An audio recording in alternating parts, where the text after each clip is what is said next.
This is the best of the Dan Le Batard Show with the Stugotz podcast. All right, evidently, I don't know how we reached the breaking point today, but evidently today is the day when everyone is saying, okay, we need to talk about this Ryan Hollins thing. I don't know but I just don't know. Everywhere I turn, someone's talking about Ryan Hollins, and I've got this text here that says Ryan Hollins sounds like he's using his time on Golic and Wingo to practice for an Arkansas hog calling competition. Now, Ryan Hollins came on our TV screen in here, and Amin, out of nowhere, just produces a looks like on Ryan Hollins because the face of Ryan Hollins triggers something. And so he's like, Dan, I'm going to read this to you. Look at the screen and just watch Ryan Hollins talk. And Ryan Hollins is gesticulating and he's moving his hands around. And I don't know what kind of sounds he's making. And this is what Amin reads as that's happening. Ryan Hollins looks like a guy who's always in the middle of telling an elaborate lie that usually begins with the repeating of the question that was just posed to him. Why was I late to the 3:00 meeting? You know, the funny thing is I developed that just looking at him. No volume. I don't know what he's saying. Well, but this is the thing. The volume, evidently, Stugotz is mad. We've got all the layers of Ryan Hollins here. People are mad at how he looks. Ryan, you're going to be great at this. They're mad about how he looks. Yep. They're mad about what he's saying, and they're mad about how he sounds because Stugotz's objections are about sound. Well, that's all he does is he makes sounds. Like Trey Wingo's trying to get through a read or Golic Jr. this morning because he was filling in for Golic, and he just makes weird sounds at odd times, and he throws the whole thing off. And so, yeah, no, I'm familiar with it. He actually crashed the Bristol campus studio of ours. I know this because Liam said, hey, Mike, I got someone who wants to say hello to you. And there was a disembodied voice there talking to me, which was a wonderful spot for Liam to put me in, by the way. Thank you so much for that. Thanks again. Ended up being Ryan Hollins. And Ryan Hollins is like, hey, man, when are you going to let me on the show? You let me fill in before. I've been on with the fill-in host before. And I just very bluntly said, a few more reps with the B squads, man. Ow! Yeah. Wow, man! Yeah. Ouch! Yeah, well, I was put in an impossible situation once again. Wow, $2 blaming someone other than yourself for being a bleep hole. That's not his fault. Not my fine. No, I ain't paying it. I mean, that ain't his fault. No, B squad. You said to Ryan Hollins' disembodied face, B squad? Oh yeah, you want me? You want just Ryan Hollins showing up? Oh no, I don't. I just like to have him treated decently before. Well, you want me to lie to him? Hey, yeah, man. No, next time. I mean, Mike is right. Honesty is the best policy, Dan. And the truth is, he's never going to be on this show. What just happened? What do you mean? Everything. I want to go back to Golic and Wingo. Wait a minute. This is so Dan. Dan started something. No, I didn't start it. It's no. Listen to me. What just happened? This environment feeds me. And look how heavy I've gotten. This environment feeds me, and everyone in here, for some reason, was talking about Ryan Hollins. And I talk about I've got my pulse, my finger on the pulse. Mm-hmm. And you guys were talking about Ryan Hollins. And so what ends up happening, and the reason I'm asking what happened here is because, again, you guys are telling me, I'm going to try and recap this story. You guys are telling me again that Golic and Wingo, one of them's missing again. You're telling me that again. Now it's not Yes. Wingo, it's Golic. It was Golic today, yes. All right, so what is with that show? Anyone? What's going on there? Does anyone work there? Or is it just a place is this like a timeshare where everyone gets vacation time and this is like an elaborate Ponzi scheme? Does anyone work on that show? I've told you, it's Golic or Wingo. So Ryan Hollins is there, Golic and Hollins, or it's not Golic. No, it was Wingo and Hollins. My bad. And Golic Jr. And Golic Jr. It's all very confusing. Would you like to relive that one time that Ryan Hollins was filling in for you and Stugotz brought up to one of the stars of Transformers how racist the Transformers movie franchise is? What? No! NBA journeyman Ryan Hollins as actor Josh Duhamel. If the Transformer movies are racist. Josh, you're going to have to forgive me for this because I'm going to ask you a real edgy question. Okay. But you're my guy, okay? Do not forget, you're my guy. You might be on my wall at home, okay? Okay. You're my guy. I love it. You're my guy, too. You're on my wall. This hurt my feelings as a real fan, and I know that it wasn't meant to be taken in this way, but I felt like in the Transformers before, there were some robots that said some real, as an African-American male, I felt said some taken as racist and edgy things, or just the way that they spoke was supposed to be, I guess, in a sense of an African American or depict a hip hop culture. And I was like, that is so not what hip hop is, and I'm not saying that it was meant in that way, but it personally, my feelings were hurt. Now, I can't speak for everybody else, but I just felt like it was a bad take. I don't know if they came off as entertaining, but as an African American male, myself, I was taken back by that, but I still love the series. Maybe can you break that down? I'm sure you've heard about it too, or had some, possibly some small backlash from it. Oh, come on, man. I mean, we're talking about robots. How could we possibly make this racist? No, I hear, but what I'm saying is every robot, every character depicts something or somebody, even the hit, the way it was taken. I understand. I do understand what you're saying. And yeah, there's that's a question for Michael. I think that, there are certain sort of, inflections in certain voices and whatever that could have been taken as, okay, now you're generalizing. Yeah. So I understand that, but I don't think it was ever meant to be taken personally or anything like that, but I'm sorry if you're offended. That's one of the funniest things I've ever heard. That was excruciating from start to finish. I nominate it as one of the funniest things in the history of comedy or laughter. Ryan Hollins kept digging there, huh? Get him on the show, Mike. Yeah. Ryan Hollins, you are welcome on the show whenever you like. What the hell, man? Guess goes. That's a deep ditch right there. I love the response. So today is the day we should talk about Ryan Hollins. Oh, my God. That's how you know. The hell happened here? Hollins happened. No, I'm serious, though. Like, what is this? I want to know. You started this. I mean, yeah. No, but I want to understand what it is. I was just making the point that he makes weird sounds when he's on the radio. Go on. This is what. Can we get some of those sounds? I want to understand why that's happening. Why is that happening? That there are weird sounds at someone explain it to me because I haven't heard it. Stugotz, somebody here is saying something about a Razorback hog calling competition. You guys are all telling me his words and his sounds are weird. What is he doing? He's just making, I didn't hear words this morning. I only heard sounds. Like they're going through segments, having conversations. I don't know what the sounds are. I don't know what they signify or represent. I just know he's making sounds. Ryan Hollins is there. Oh, good. Thank you, Allison. Excellent work as always. Ryan, what are these sounds you're making everywhere? Can you hear me? Yes, sir. Yeah. Mama, I've made it. It's the big league. This is how he got on the show. Mama, I made it. It's time. Oh my. This is the bucket list. Oh my gosh. Why are you making sounds all over the network? I love life, brother. I love life. If you've ever played with me in a locker room, if you've ever been around Ryan Hollins, I'm full of energy and life and love, man. I got to enjoy what I do. What is the library of sounds? I haven't heard it. You forgive me. I haven't heard what they're talking about. I don't understand why people are saying. There it is. Okay. All right. What is that? If those who don't know, I'm from Pasadena, California. And even though Pasadena's about 15 minutes outside of L.A., we're somewhat country. We have our own language. We have our own dialect. We have our own things.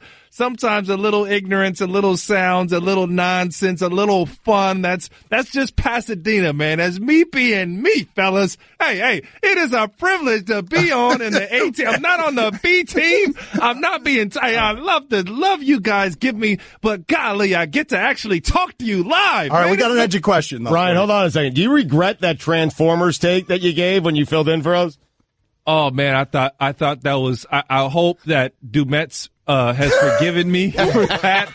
I absolutely do not take it back. It was the truth. No. Hey, sometimes if I'm gonna speak the truth, it's my truth, man. I feel like I've been blessed to be where I am by being somewhat unfiltered and honest with people, man. I don't feel like anybody wants anything different, and I'm sorry if you love me or hate me for it, but I gotta be me. I gotta tell the truth. I gotta be 100 with the listeners, fellas.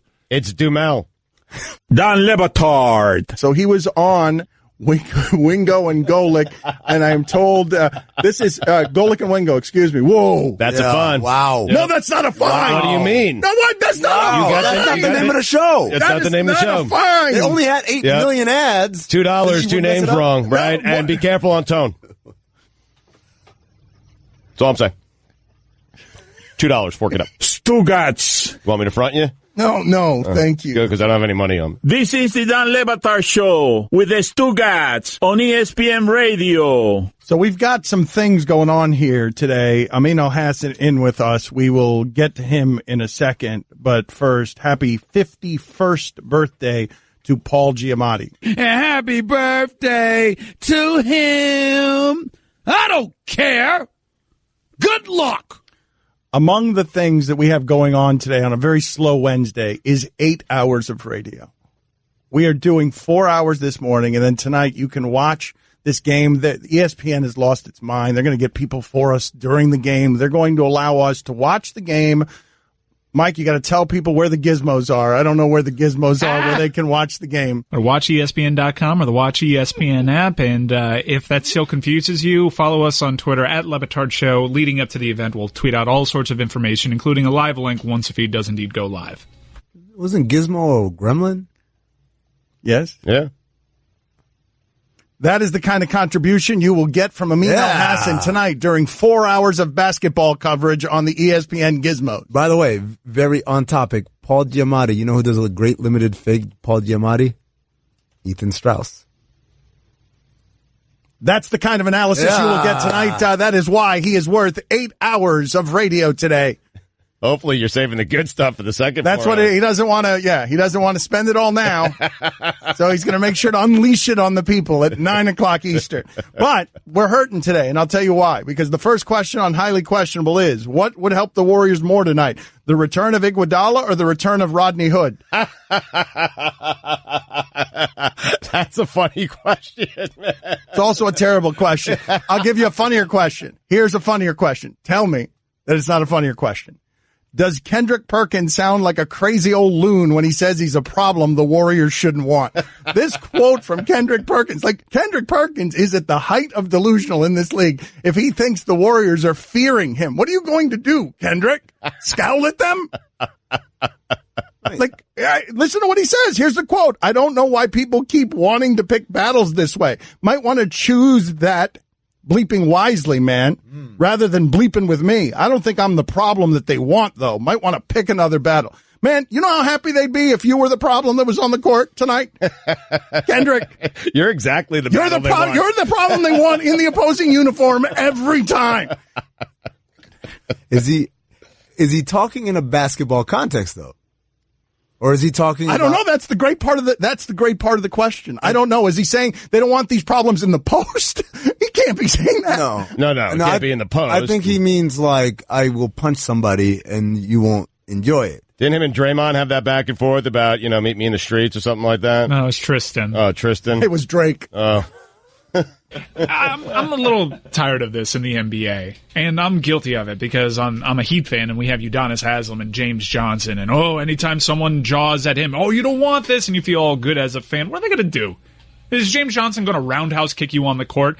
All it is, having a tough guy, an enforcer, is somebody that'll just jaw at you. But James Johnson can do it. That's the difference. James Johnson is actually feared by other guys because if he does snap, you are going to get roundhouse kicked. But nobody ever snaps. Nobody ever snaps. In Jerry Stackhouse. No, sometimes people snap, Mike. I mean, Michael Jordan punched Steve Kerr in the face, and that's his teammate. This was 30 years ago, pretty much, guys. Like, nobody does it in today's NBA. So why is it good to, why have a Kendrick? Well, we need some toughness and whatnot for practice, I guess, because he can get tougher with you guys. But what is he going to do? Jaw at somebody? A decade ago, Jerry Stackhouse waited by a bus.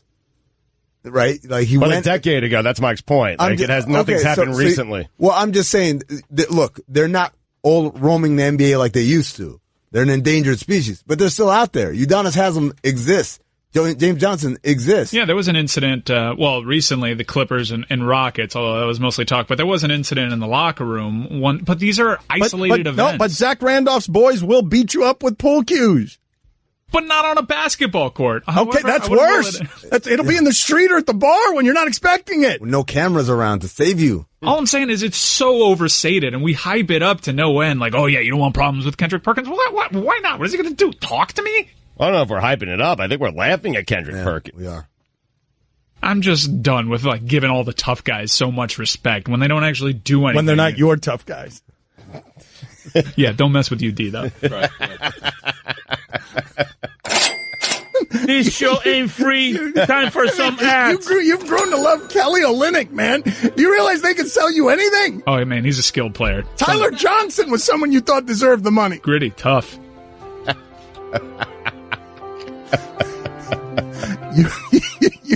You won't see a lot of credit card companies do this. Cash.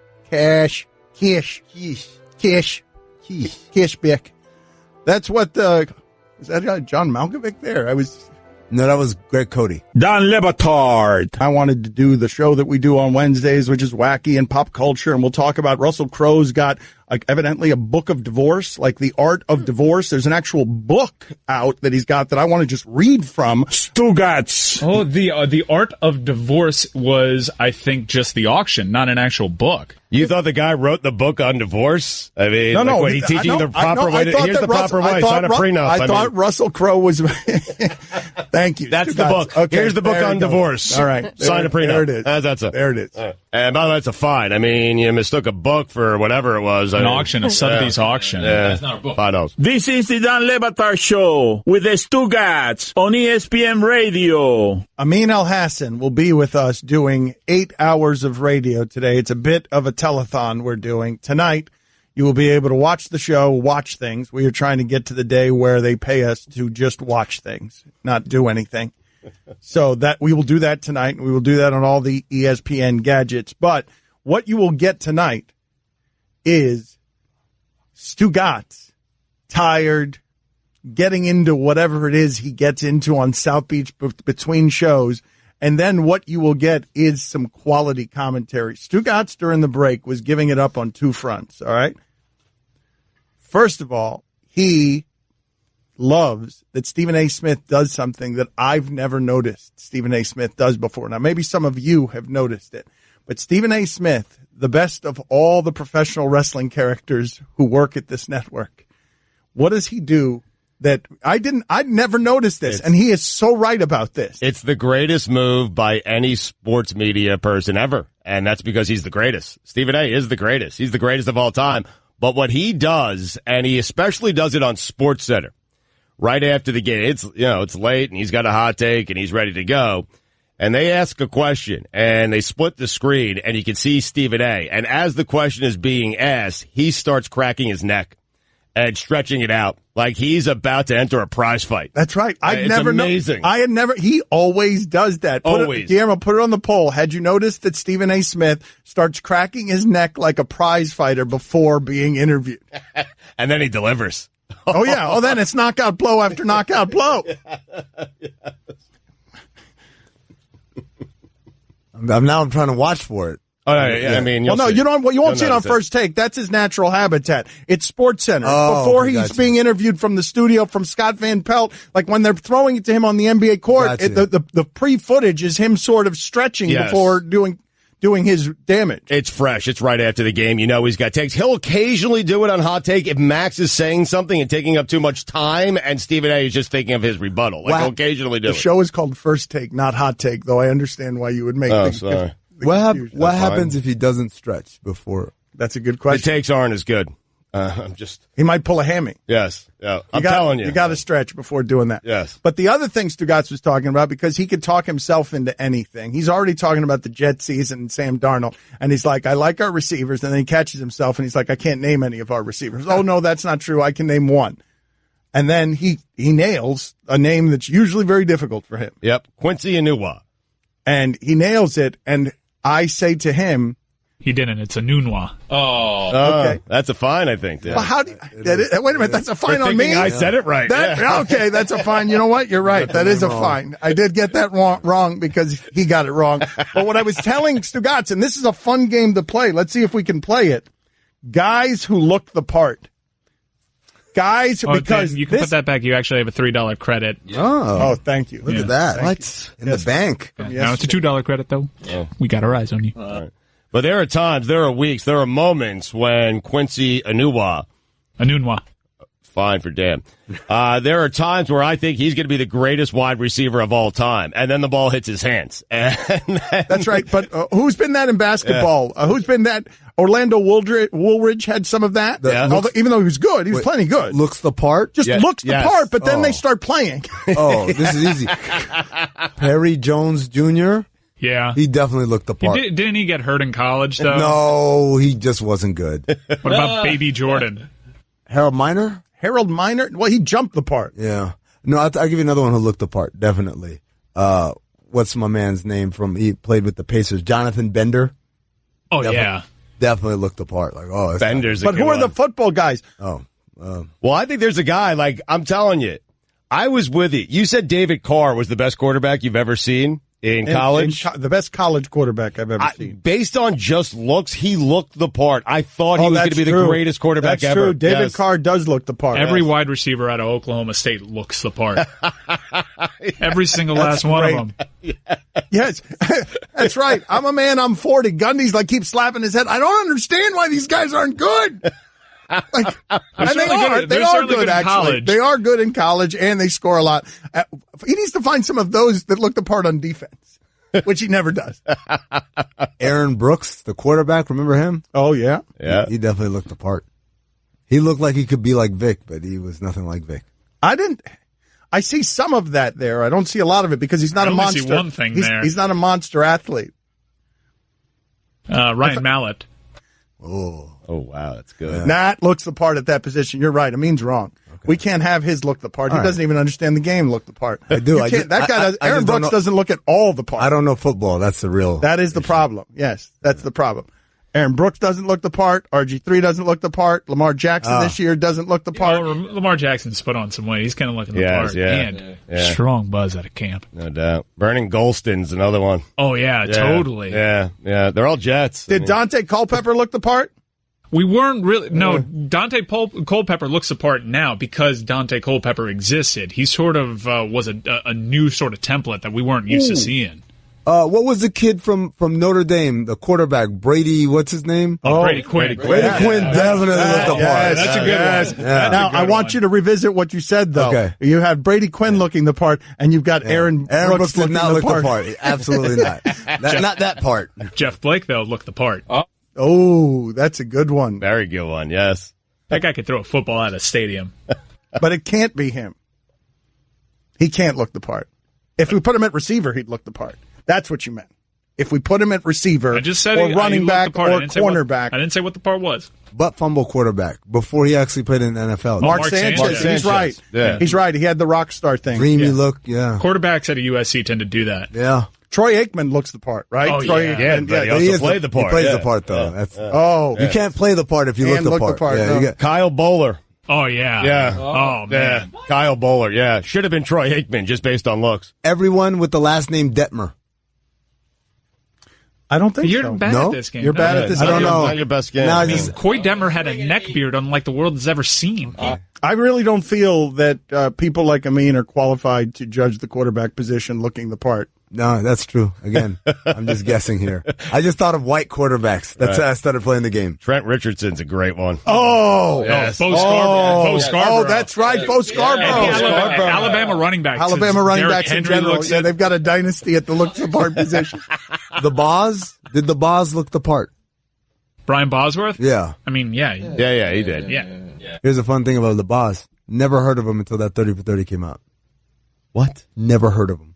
Like, who is, remember they were running all those ads where he was in the ad and trying to sell people on Dish or whatever. And I just kept saying, who is this guy? It's really random that you know Aaron Brooks' name in retrospect, now knowing your takes. Yeah. Anyone with the last name Detmer. But it seems like there's a whole brand of entertainment, and it's eluding me what it actually is, that doesn't reach Amin. Yeah. That's true. And I think it's the same as Kendrick Perkins not knowing who Chewbacca is. I think it's the same. I'm not even kidding you. There's a massive blind spot. So we're voting for Brinson to get into the All-Star game. And so, but you got to vote. You have to pick someone at every position. And Dan, I'm not lying to you. I've never heard of any of these names. Maybe there's Cespedes. And the only reason I know Cespedes is because when he got to the Mets, Jerry Seinfeld said, a Cespedes for the rest of us. That's the only reason why I know who he is. But all these other names I could go through. Well, hold on. Do you know, just a yes or, this is a question. It's not a yes or no question. It's a black and white question. Mm-hmm. Lewis Brinson, black or white? He's black because I've seen the promos. But if you hadn't showed me the promos, I wouldn't know. You actually don't have to vote for everyone at one position. You could just vote for Lewis Brinson and that's it on both teams. Let's do that. Guillermo, 30 seconds, please. Tell the people how to get involved because we've been accused of having more roar than reach. And anyone who's accused us of that is totally right. We've also been accused of doing this like sarcastically or having some sort of nefarious, intent here, and that's not the case. We're trying to motivate Lewis Brinson. He's had a bit of a rough start, and we're trying to, all-star talent. Exactly. Yep. He's there. He's going to be an all-star one day. Why not make it today? So go to MLB.com. To symbolize Marlins baseball, to symbol how this community cares about Marlins baseball. Is he hitting his weight? I don't know how he weighs. It's a difficult question. How much he weighs? Because he looks like he's about $150. Well, if he weighs $150, then he is hitting his weight, which is good. So what if he weighs $175? No. Well, he's listed as 195. Well, anyways, go to MLB.com. Click on the top. It says vote for the All-Star game. Vote for Lewis Brinson 5 times per email per day. So make up fake emails. Vote that way. You could vote for as many people as you want, but if you just want to vote for Lewis Brinson to make sure he gets in and we're not, canceling out votes, just do that. It's fine. Cha-ching! Time for some ads. I mean, come on. Brinson or Markakis? Come on. Spirited Gifts, people. Take care of the people, take care of us. We've told you this is a Miami company. They've been taking care of us lately. They will take care of you on Father's Day. They've got some creative stuff. Tell them, Stugotz. Yep, we love Spirited Gifts. We really do. They've been great to this show, and it's such a great product. I've used them so many times, guys, that I'm telling you, Father's Day right around the corner. You want to impress Dad, do something different? Go to spiritedgifts.com/Dan today. Father's Day is coming up. Get your shopping done by visiting spiritedgifts.com to get Dad the gift he really wants and needs, alcohol. Stop buying Dad lame gifts on Father's Day. Don't do it. Look what Mike is holding up if you're watching on TV. It's amazing. It's a bottle. It's got the Dan Le Batard Show with Stugotz logo on it, and underneath it says, Dan! I mean, loves that. I do. That's the type of stuff they do, man. We love this company. We love the people who run this company. They're a local Miami business. Guys, make Dad happy. Do something different. Visit spiritedgifts.com/Dan for our Father's Day offer, which includes free shipping and free gift wrapping with all purchases. Order by June 8th and get free gift wrapping and free shipping. Only way to do so is by going to spiritedgifts.com/Dan. Catch more of the Dan Le Batard Show with the Stugotz, 10 to 1 Eastern on ESPN Radio and ESPN News. Washing my nose, oh yeah. I'm a shower curtain, and I do one thing. Keep water from leaking everywhere. So you see why I feel useless compared to Geico, who does so much more. Like, not only could Geico save you money, but they've been around for over 75 years. And they give you 24/7 access online, over the phone, or on the Geico app. And they've got a 97% customer satisfaction rating. They do all this while I have to listen to this chucklehead. Oh, good, he stopped. Washing my toes. Oh, great, an encore. Geico. Expect great savings and a whole lot more. Dan Le Batard. Ooh. Guillermo, sassy. Stugotz. You're sexy when you're sassy. This is the Dan Le Batard Show with the Stugotz on ESPN Radio. Amin Elhassan in with us. You are getting sterling content at every turn from Amin Elhassan. He's saving himself up for tonight. Tonight is when he unleashes all of it. He's got to pace himself. He's not Stephen A. Smith, who is indefatigable. He's the LeBron James of the hot take game. Never gets tired. Amin gets tired. Sometimes comes in ill-prepared, eyes bloodshot, because South Beach tends to get him and drag him down the street. And so tonight, this should be fun. When whatever Amin ends up doing, we're going to get some maximum South Beach Amin. Like the demons in Ghost, where they decide to take a soul. Yeah. Look at that's the laugh right there, the evil laugh. They grab you from the arm and drag you off to hell. Yes, that's exactly how it happens. You just referenced a movie, I believe, is late 80s. But it's a classic. You are old, though, dude. Yeah, but everyone knows. Everyone knows. There are certain movies that just cross over. Everyone knows what he's talking about. All right. That movie lives forever. Guillermo, put on the poll. Is Ghost a timeless classic? Because that was an excellent reference. I just feel like, if you can't get him to know the names of any baseball players, if he's already gotten too old at 39 for some of this stuff, that feels to me, it's even me, king of the musty reference. As Ghost is a movie, the musty reference. Well, I'm not the king of the musty reference. That's Kornheiser. Guy writes in here, tweeter, Batard continues to bash Trump for his patriotism.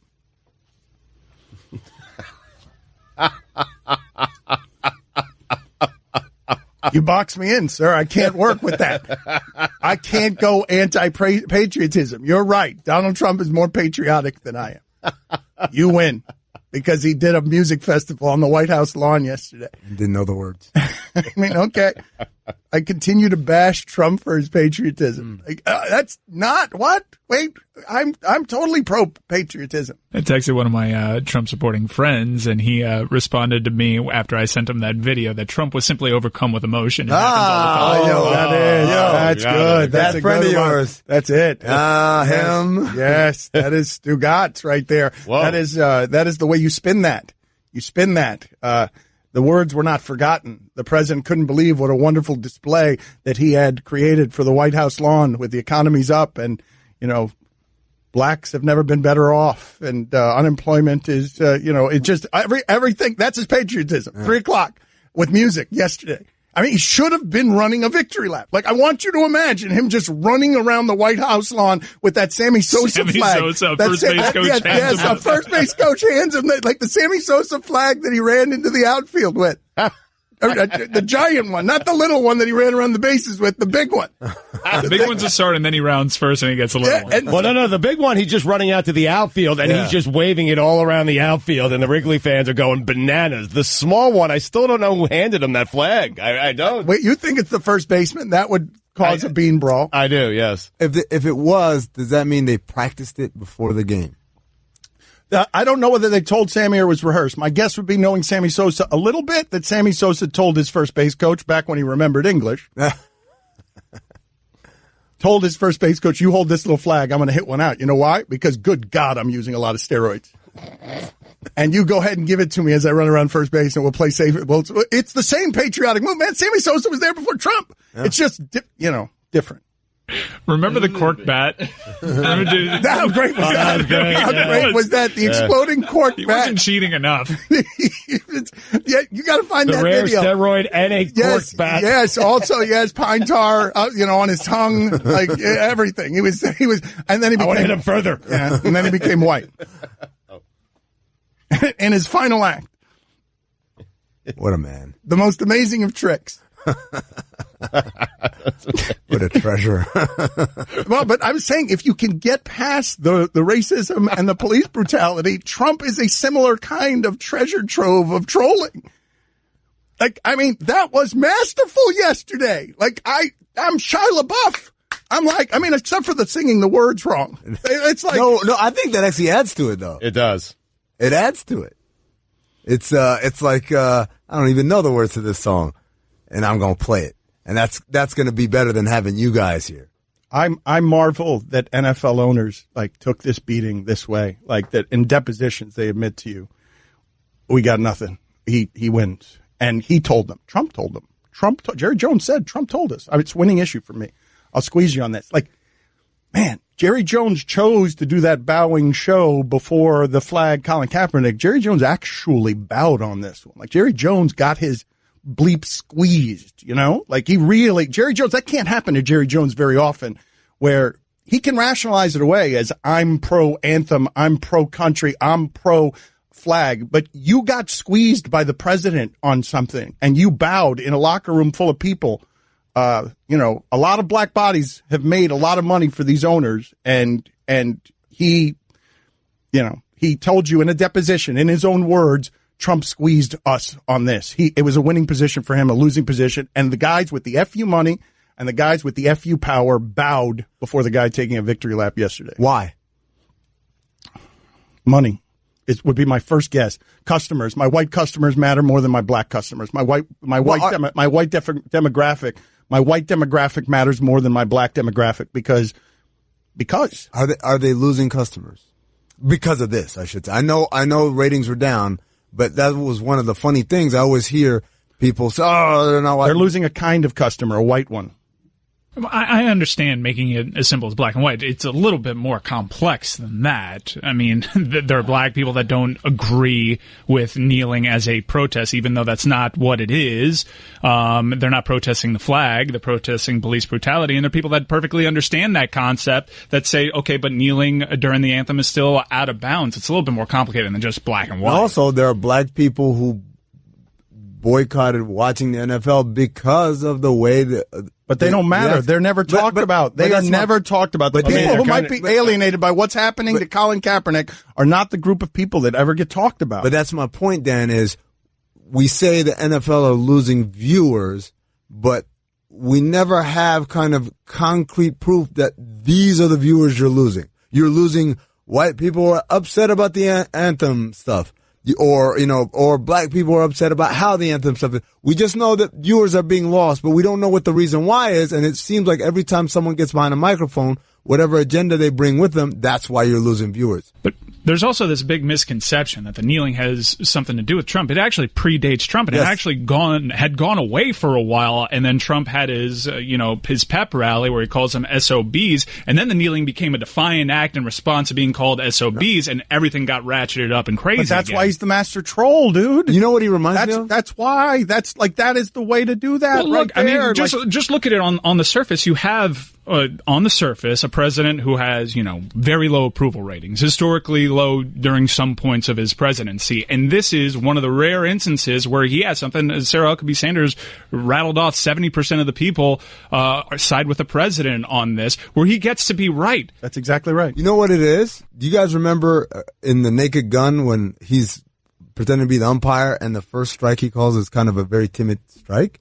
And then everyone cheers, and they're like, oh, this is the thing they like. So then every play after that is, right. And that's what he did yesterday. That's what he's doing. This is the one note he can play. He finally gets to be right on one with an approval rating. He's like, woohoo! Let go of the Eagles. Let them soar around the White House lawn. Somebody bring me the Eagles, the band. Where's Iron Eagle? And his son, by the way, Iron Eagle has a son who's at Syracuse trying to be a broadcaster. So the Eagles family. Yeah, the Eagles. The Eagles. Bring the Eagles. What other Eagles did we decide could be there? And that's absolutely right. That is why he should have been taking the victory lap in the suit yesterday with a giant American Sammy Sosa flag, because he gets to win because he finally gets approval ratings on something. We don't have the Philadelphia Eagles, but everybody give a round of applause for Jeff Feagles. Yes. And again. And his son, who's also a punter. Ladies and gentlemen, the Feagles. Say it quickly, no one notices. The right kind of Feagle.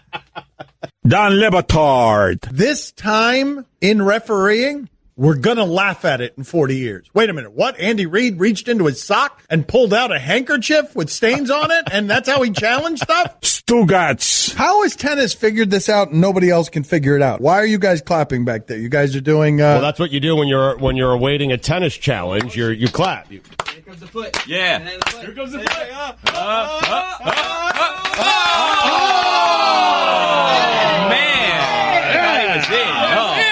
Great call. Yeah. This is the Don Batard Show with the Stugotz on ESPN Radio. Game 3 of the NBA Finals is tonight. You can watch the whole thing with us on all the ESPN gizmo things that where people stream, young people stream things. Our show will be live during the NBA Finals. And so, in preparation for that, 8 hours of Amin Elhassan today. We're going to call in. We're going to have people calling in from the game.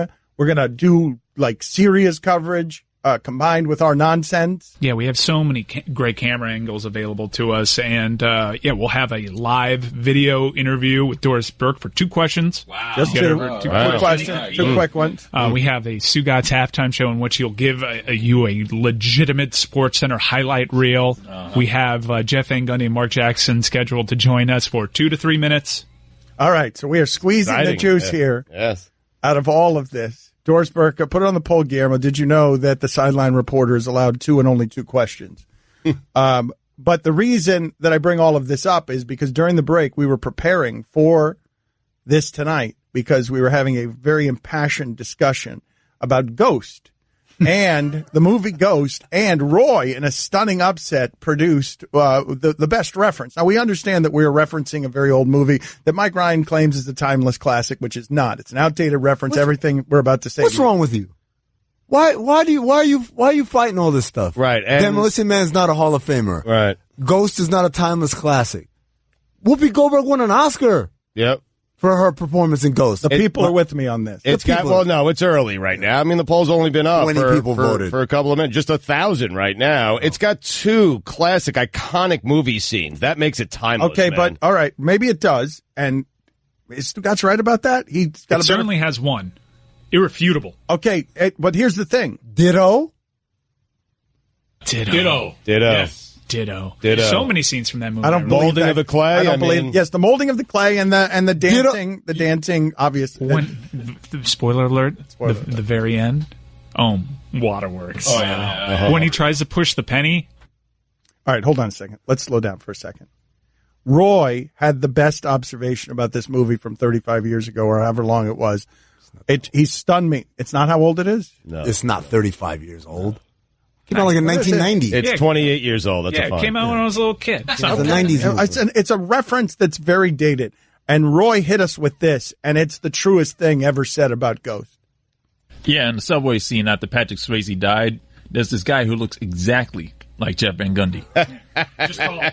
Now, not a lot of people get that reference, but it is an excellent reference. And that guy will be joining us during our coverage tonight from the NBA Finals, whatever that guy's name is. Impressive considering he's dead. In real life. No, he's joining us because he does the games with Mark Jackson.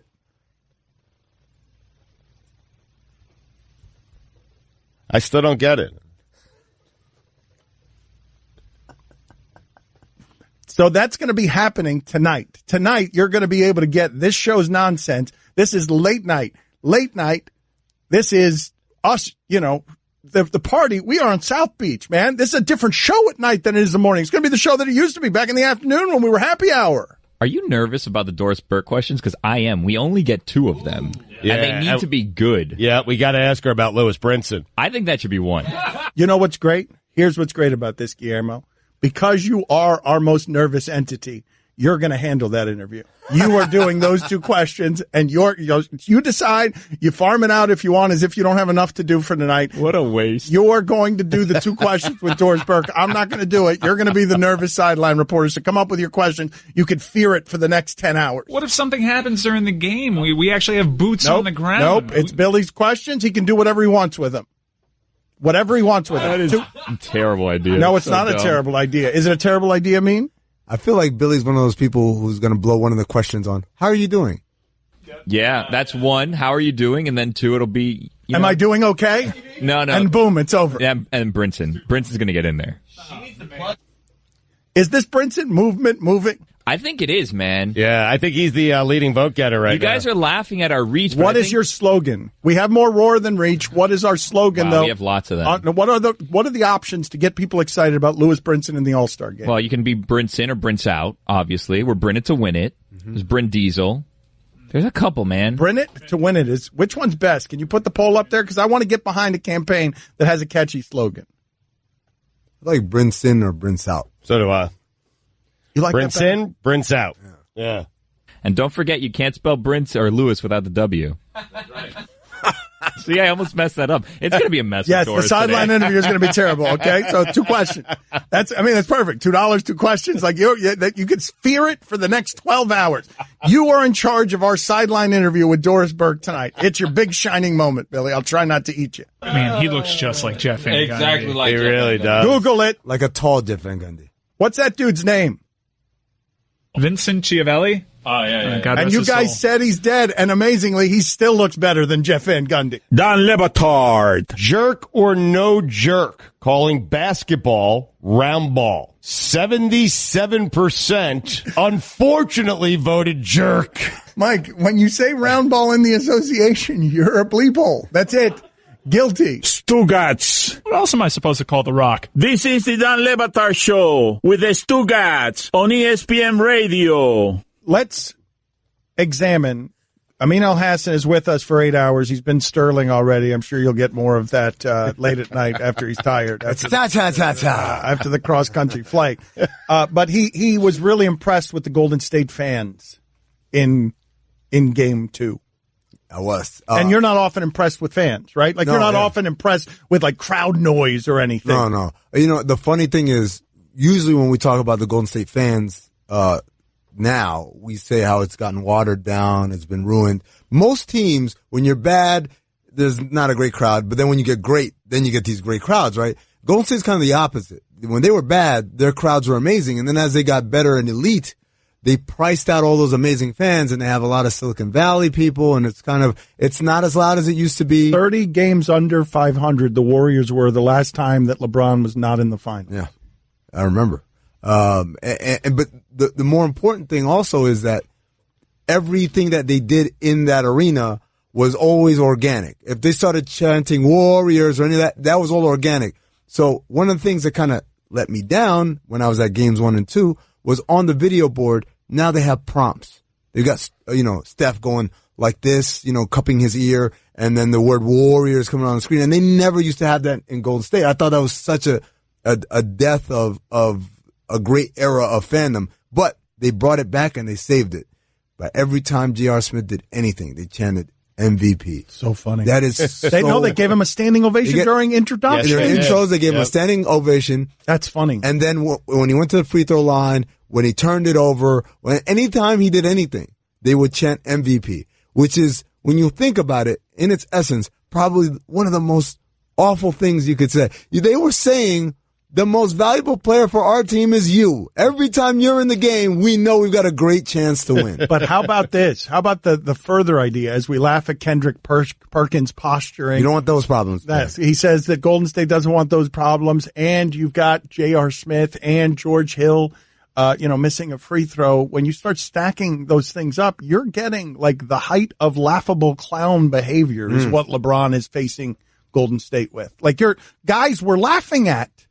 It's not just that they're poor teammates, even though they keep getting to the finals. They make colossal mistakes. No, but it's just the height of it. It's bumbling Benny Hill music. Speaking of musty references, it's the circus music. Keystone Cops. They can't. Even mustier. They can't. Yes, even better. They can't remember the score. Kendrick Perkins is posturing, and everyone's laughing at. You don't want these problems, and everyone's laughing at the guys LeBron has dragged to the Some final. of that's on LeBron, though. I got to be honest, because when you spend most of your time trying to not disappoint LeBron, like, you're not doing things naturally. I'm serious.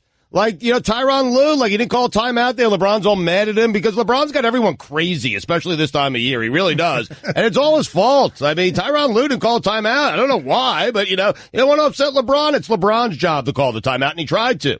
I'm just telling you, some of this is on LeBron. All of it, in fact, is on LeBron James. People don't act naturally around him, man. They don't. They're walking on eggshells around him. They do. And when you're walking on eggshells, you're not acting naturally. You're thinking too much. I love that you do this time of year as if it's a seasonal allergy. As if LeBron James this time, put it on the poll, Guillermo. LeBron James this time of year, is he a seasonal allergy? Because Stugotz is right when he's saying this time of year, the LeBron stuff it'll make you crazy.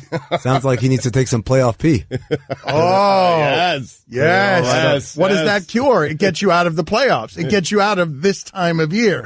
It never is something. Playoff pee is a medication that you take if this time of year is something that you find really problematic. If you've got stuffy head, pollen allergies, unclutched moments in the NBA Finals. Not in the NBA Finals, no. No, the playoff P clears that up. That's right. Won't even get you to the Won't finals. even get you there, so nobody can criticize you. Here it is, Playoff P. It is a nickname Paul George gave himself. Playoff P has been proven to work in the regular season for those who have struggled with moderate to severe postseason disappointment. It is not recommended as a first option. Do not take Playoff P while on Granger. Side effects include choking, heaving, not finishing, constipation, finishing early, and all-around disappointment. Playoff P is not for everyone. Call your doctor if you experience susceptibility to catfishing, kissy face, Australian sensitivity, paternity suits, the inexplicable urge to play for the Lakers, or thinking that dude's butt belongs to a lady. If you experience the loss of Oladipo, please call your doctor immediately. Get headed in a new direction with Playoff P. The music behind the side effects on those things is so soothing. I want to buy the medicine. They are subliminally. This is why there's a CVS on every corner. They are subliminally selling us their product. Listen to this. This happy is music. I want to buy whatever you're selling me, no matter how much anal leakage it gives.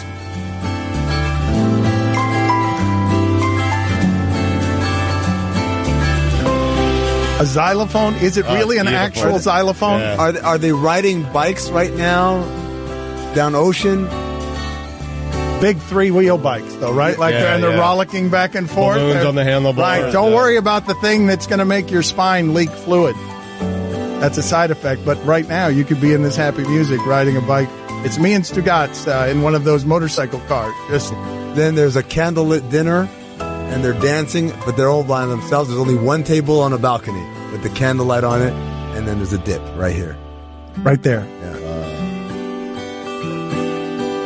I mean, do these musicians feel incredibly sad when they go in the studio and they are used to feed opiate addiction? They feel incredibly wealthy.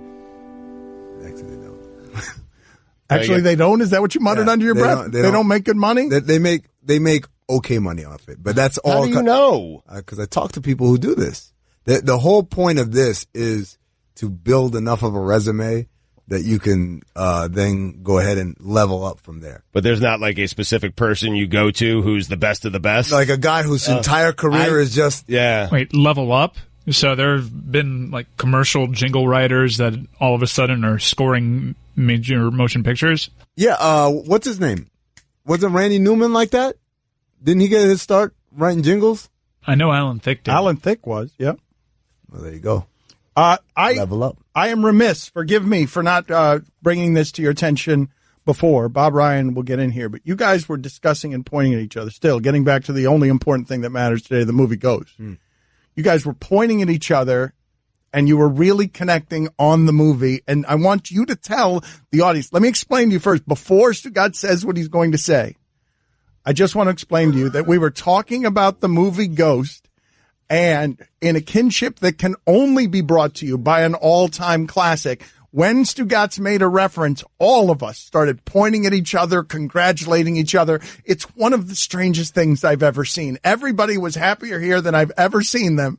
And it was just pointing and and we were really falling into the marrow of a movie from 28 years ago that the audience could not possibly care less about today. So, without further ado, here it is. Here is what Stugotz said to trigger all of us, just eternal bliss and happiness pointing at each other. Willie Lopez. Yeah! That's that guy. That's that guy. That's that guy. Yeah, Willie Lopez.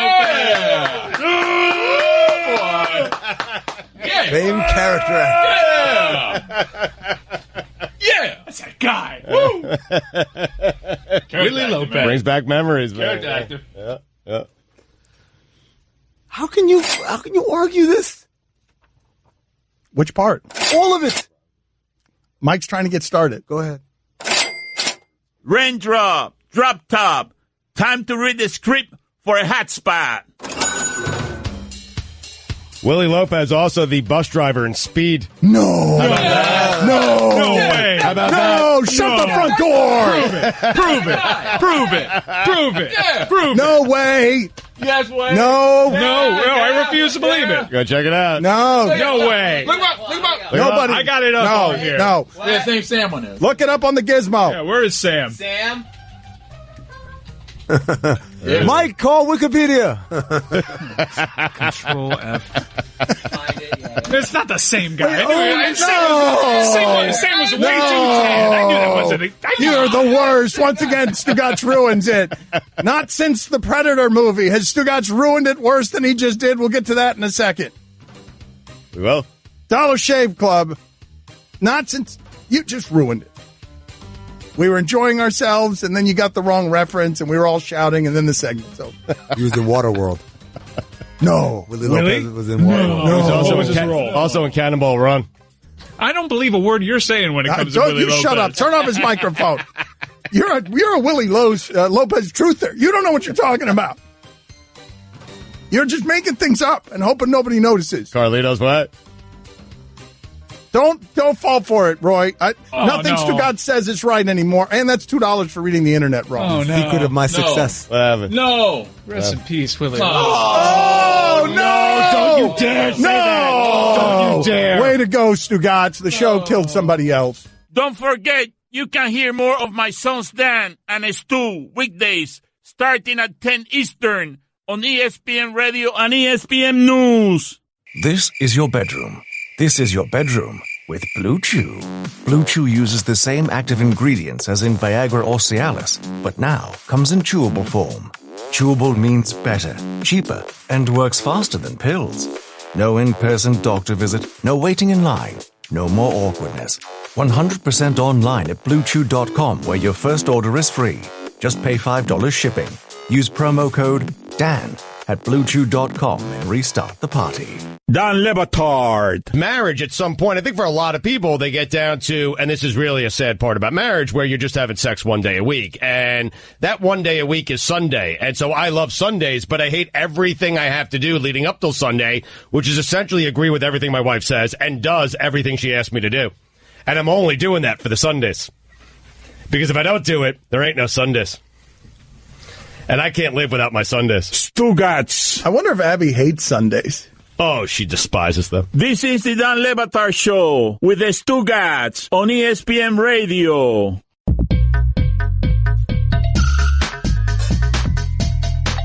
All right, if you're not familiar with Bob Ryan's work, you should be, because he was a basketball historian. We love him around here for a lot of different reasons. One of them is getting him to explain his tweets. He gets very passionate about sports. I've told you at the Super Bowl, in his spare time, Bob Ryan, a sports writer, a legend, would go to college basketball games at Jacksonville because he just wanted to watch sports, wanted to be around sports. Very few people in the history of sports have cared about sports the way this man does. So, when he's driving around, listening to our show, and he hears Guillermo talking. Guillermo, you may have noticed, is becoming more and more like Stugotz every day. He is going to do the interviews, the sideline interview tonight, the neurotic Guillermo of Doris Burke. He has really infuriated the mainstream media at every turn because he is a bumbling idiot. He's risen up the ranks. Yes. The Stugotz army. All right. Yep. And so evidently Mike Ryan does a little Bob Ryan.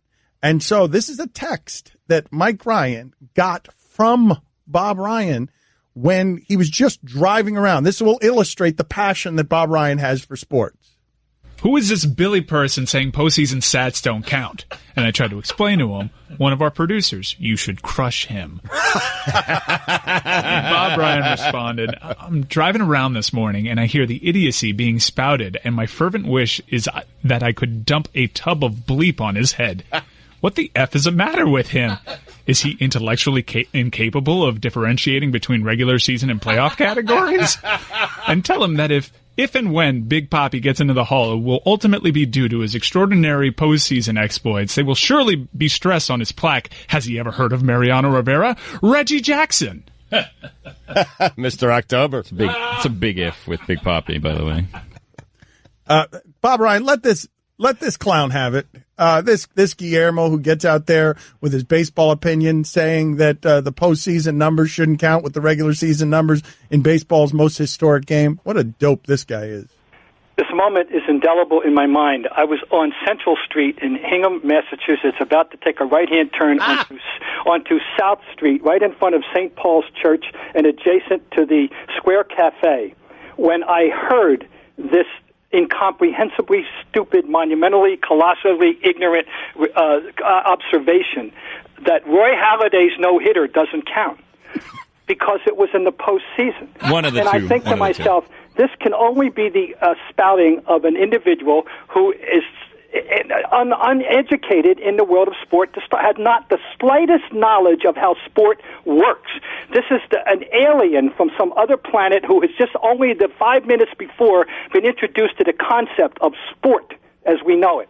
What a incredibly stupid thing. Does he not know that among we baseball historians, October 8th, 1956, October 8th annually is a high holy day? Why is that? Because that's the day of Don Larsen's perfect game. That's the day that the first no-hitter / perfect game in postseason, i.e. World Series history, was pitched. Not only that, but it was the first perfect game in any competition in the major leagues since Charlie Robertson in 1922. We're getting used to the idea of perfect games these days, but the fact is there were 34 years in between them in that point, and when Larsen did it, it was in the World Series, when the World Series was by far the most important sporting event in America, everything else put together tied for second place. And this idiot would then go on to disparage postseason competition as if it isn't as equal or it doesn't even exist in comparison to regular season. And I'm thinking, what? And that's number one. Number two, who would put this person on the air? Who would allow him to have a public forum?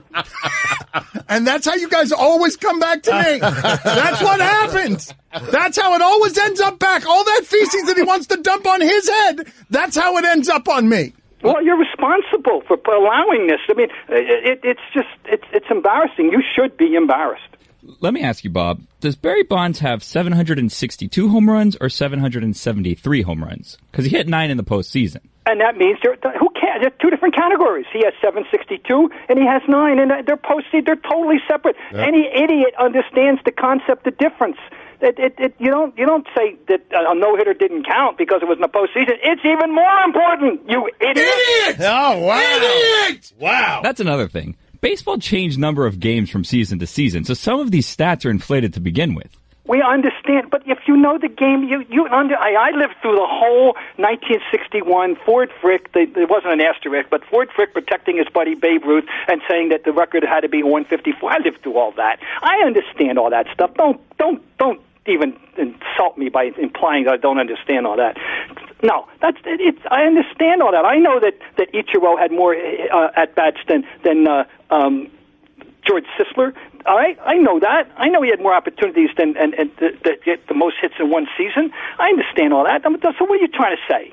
What are you trying to say? Now? You're trying to sound smart? You forfeited your right to speak, That's right. for God's sake. Yes. Oh, yes. Wow. Forfeit. Wow. Do you actually think David Ortiz is going to get in the Hall of Fame? And he was in the Mitchell Report.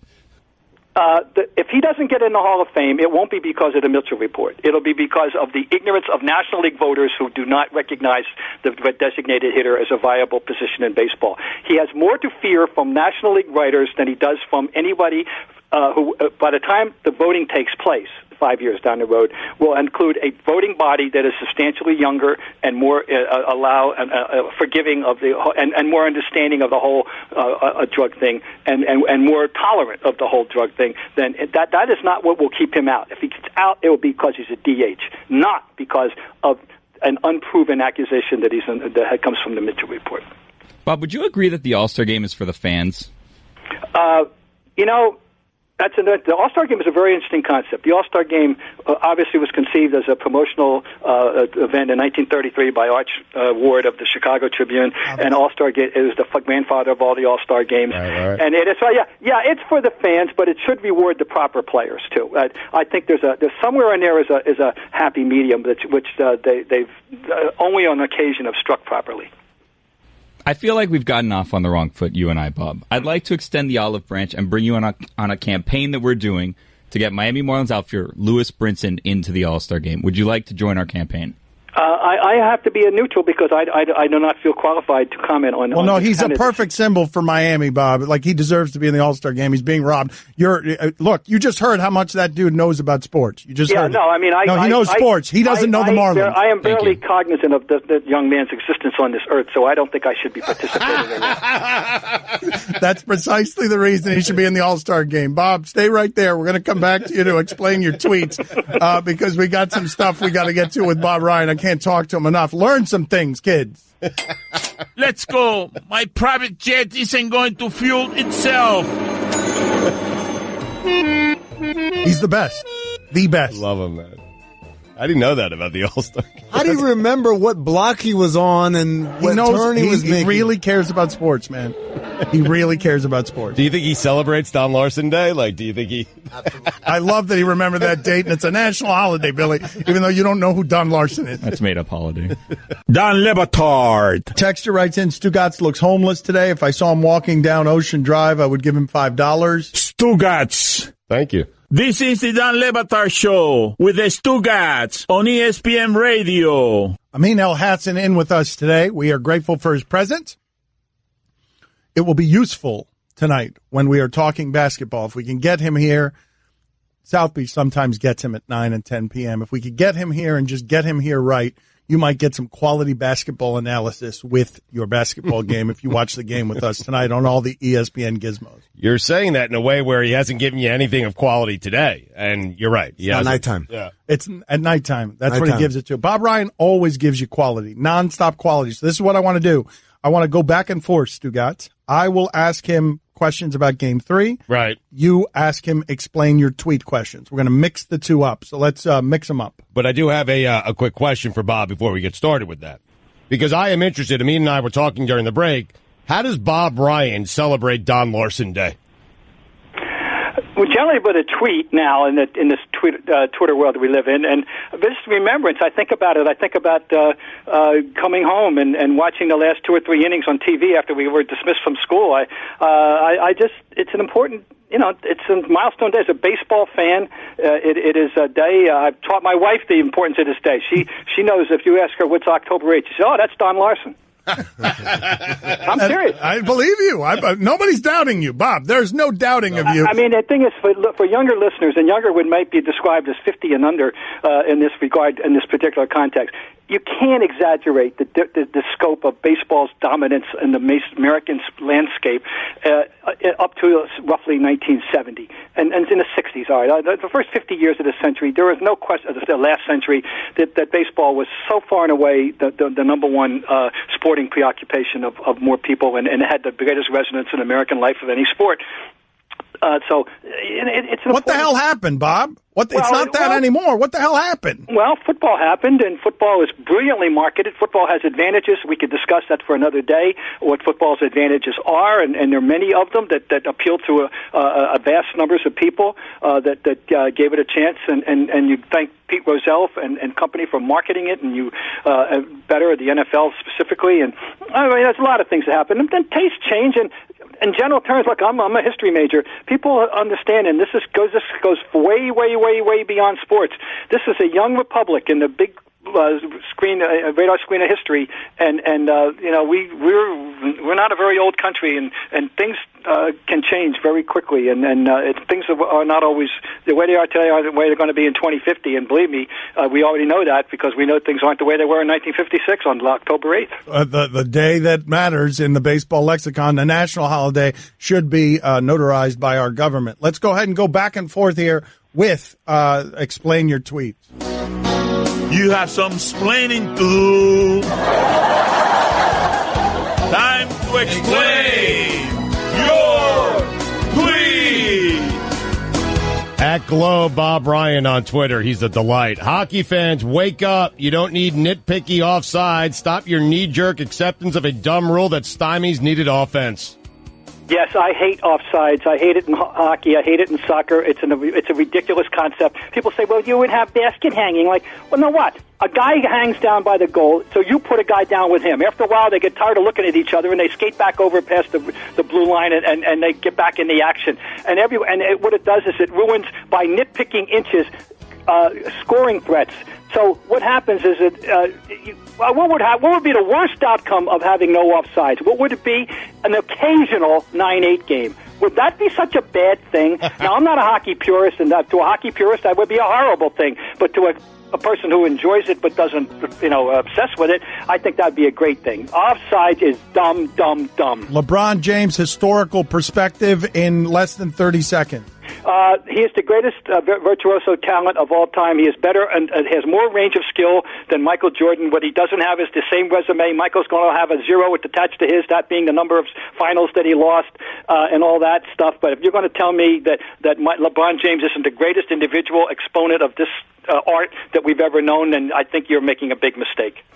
Candidate for worst rock cover: Beach Boys, Barbara Ann. Oh, I hate Barbara Ann, and not that it was a great song to begin with, but it's it's terrible, and it sounds like the kind of thing they did as a lark, and then somebody said, "Hey, why don't we just print it up anyway? Why don't we just send it out there anyway?" I can't believe they were serious when they made that song. You've covered basketball for a long time. Explain to us the way that Steph Curry shoots and how much better he is at shooting than anyone you've ever seen. Well, it's the distance thing. I was raised in the era when, middle distance shooting, Hal Greer was the standard of middle distance shooting, and I've seen a lot of great shooters in the old days. But there's never, and the common makes him better. Ray Allen was a great three-point shooter, but Ray Allen was a catch-and-shoot guy coming off a pick. Nobody can get his own shot, create space from distance with the accuracy of Stephon Curry. He is the greatest shooter, and that's certainly that we've ever known. Okay, since you asked, Act Naturally is one of my 5 favorite Beatles songs. Well, we got into a Beatles thing. I put a thing out about how much we had the first anniversary of the Beatles channel on Sirius, and that I said the big takeaway I've got from the first year of listening to the Beatles channel is Ringo. Ringo's a cool guy, and Ringo's contribution, and the respect that Ringo has in the music industry, which I didn't realize that he had so much as a pure drummer. I know there's a lot of people think he's a lousy drummer, but a lot of people think he's a very good drummer. And I also happen to love Act Naturally. It was a kind of a standing joke. My wife, she hated that song. I loved it. I know it's a cover, Buck Owens, and I think even that's a cover. But I know I love it, and I like a lot of the things he sings. I love Boys. I was one of my favorite Beatles songs. And Act Naturally is, by God, one of my 5 favorite Beatles songs. Bob, it's Billy again. Beatles, a bit overrated. Oh, God, Billy, just shut up. just don't talk. Stifle yourself. Stop it. They're not overrated. They're the most significant band in the history of rock and roll. They're not the most significant performers of all time. I mean, well, they may be, God knows. But I mean, you got different differentiations of kinds of music. But in the terms of since the dawn of, let's just roughly say since the mid '50s, rock and roll taking over. Stop it. They're so influential. It's ridiculous. Don't embarrass yourself by saying a dumb thing like that. True or false? Sean Livingston would have dominated the 1950s. False. He's a nice player. False. We can have, we could have a seminar on, people think athleticism, quote unquote, is a product of the 21st century. And if you're going to define it as running and jumping and athletics, there were guys, no, stop it. I could put together a team of guys who played half their career, 5 years or more in the 50s, that I would put on the floor today with very great confidence could play with anybody today. What, Amin? What are you looking at me like that for, Amin? Say something. You're doing a radio show with us.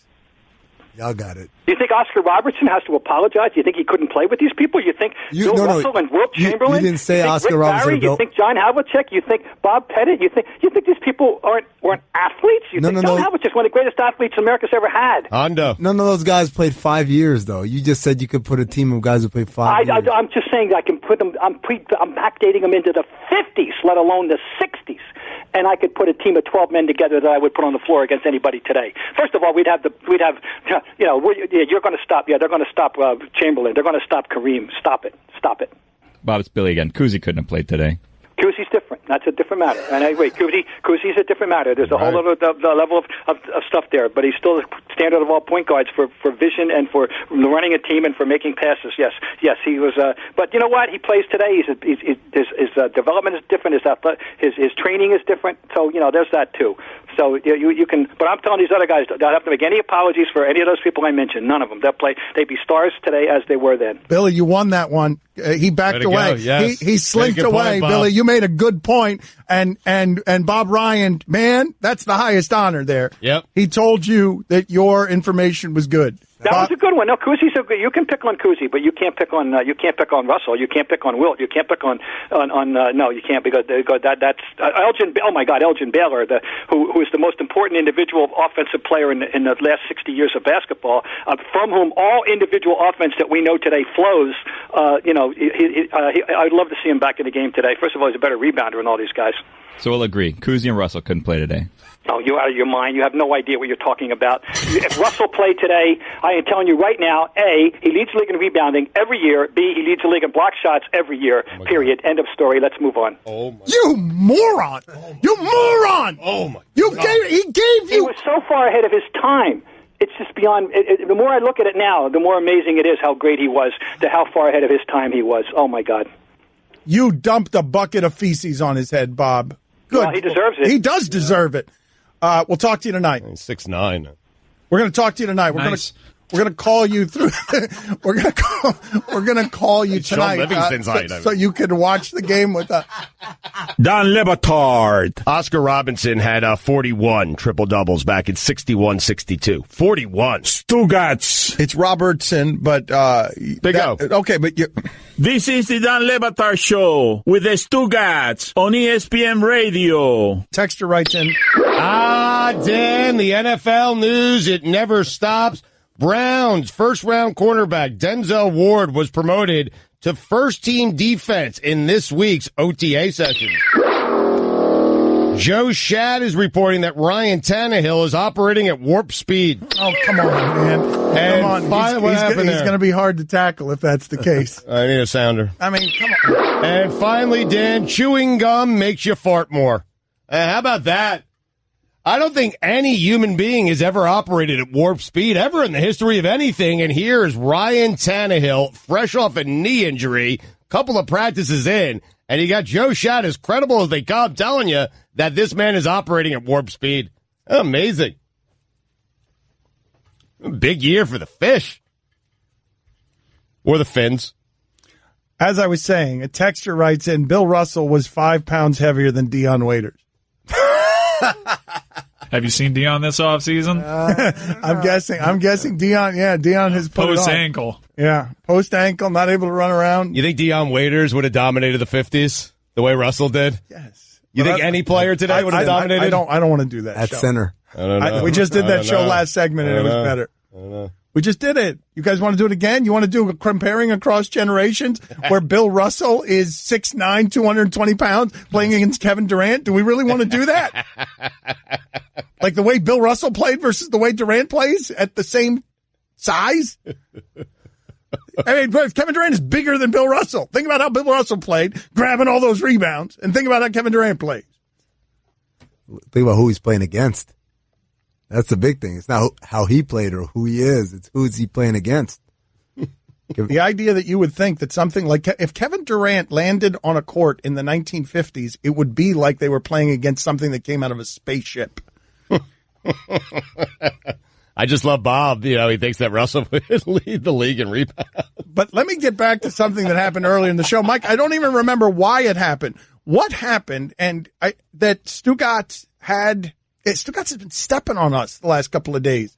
Steps on Stephen A. Smith. What happened that triggered our thought of Stugotz getting lost with the Predator movie? Where I don't remember. This happened like 2 hours ago, and it's been bugging me. I want to clean it up because Stugotz did something once upon a time where Mike and I were doing a bit. I think it was when he thought Willie Lopez from Ghost was a bus driver in Speed. Yeah. That is what happened. Yeah. That is what happened. It was my bit. I gave the line perfectly, and then I ruined my own bit. Murray!